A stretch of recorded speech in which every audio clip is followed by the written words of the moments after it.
The Golden Gopher coaches finished up their tour of Minnesota Thursday with a stop in Alexandria at the Legacy of the Lakes Museum. Football coach P.J. Fleck says it is a great time to connect. Well, the Gopher road trip for me is and all of our coaches, about connectivity. And it's about connecting our community to us, but it's also connecting our fans to us as people, as human beings.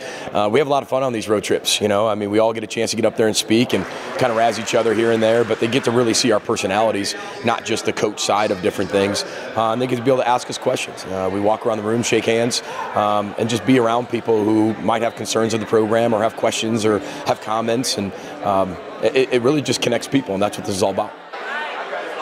Goldie Gopher was there, Athletic Director Mark Coyle, and a host of other coaches, including head coach Richard Pitino.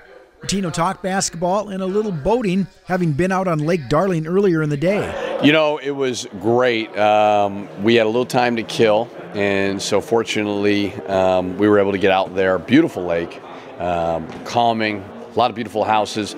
I love this part of the country and part of the state. I mean, every time we get out here, so you feel like the city's so far away, so you can't help but relax. Pitino has a bit of a connection to Alexandria since his assistant of several years is Alexandria's Caitlin Mahoney. Oh yeah, no, she's pride and joy of Alexandria. Caitlin's been with me for 5 years, and she's obviously been at the U for longer than that. And she comes from a terrific family, terrific people who love the Gophers. She does a little bit of everything. You know, we'd be lost without her. You know, she's one of those. So she's terrific, and we're lucky to have her. Coach Fleck also has a connection to West Central Minnesota. A young coach out of Parker's Prairie, Chad Knapp, first called on Coach Kill and now Coach Fleck to get a better understanding of the game. And Coach Fleck has welcomed him in. Yeah, Chad's a phenomenal human being, and he wants to coach. He wants to be involved in coaching. So he comes to almost every single practice. And I kind of saw him the first few days of him coming around, and he asked, and I said, sure. But a lot of people who ask to come to practice and want to do those things, it'll wear off after a week or 2 weeks, and they'll get bored. So I kind of tested him a little bit, said, okay, well, see, you keep coming, keep coming, keep coming. And then 1 week passed, 2 weeks passed, 3 weeks passed, and he just continued to show up. So I'm like, shoot, I might as well just put him to work. So once in a while, give him a few things to look at. Hey, during practice, look at this. He's really become a kind of a volunteer special coach for us, and a phenomenal human being, and always a smile on his face, and really inspires our team every day. Athletic Director Coyle made sure to note the great impacts Alexandria's representative on the Board of Regents, Tom Anderson, and Alexandria native assistant AD Scott Ellison have had on the U's successes. He also tipped his hat, so to speak, to Alexandria's running sensations, Bethany and Megan Hawes, for their excellent seasons in both cross-country and in track. Dozens of fans donning their maroon and gold listen in to new men's hockey coach Bob Motzko, who says he respects Alexandria as a hockey town, especially after the Cardinals beat his son's team at Cathedral to advance in the postseason.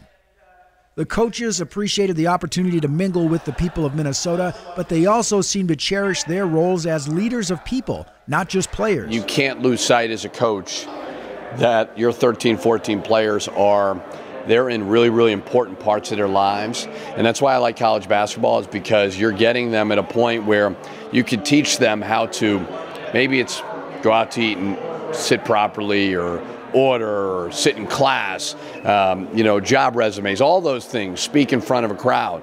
That's what I love about college basketball, because it is important. If you neglect that other part, that's going to be a problem down the road. Yeah. So, and I love the pressure part of it, and I can control a lot of it.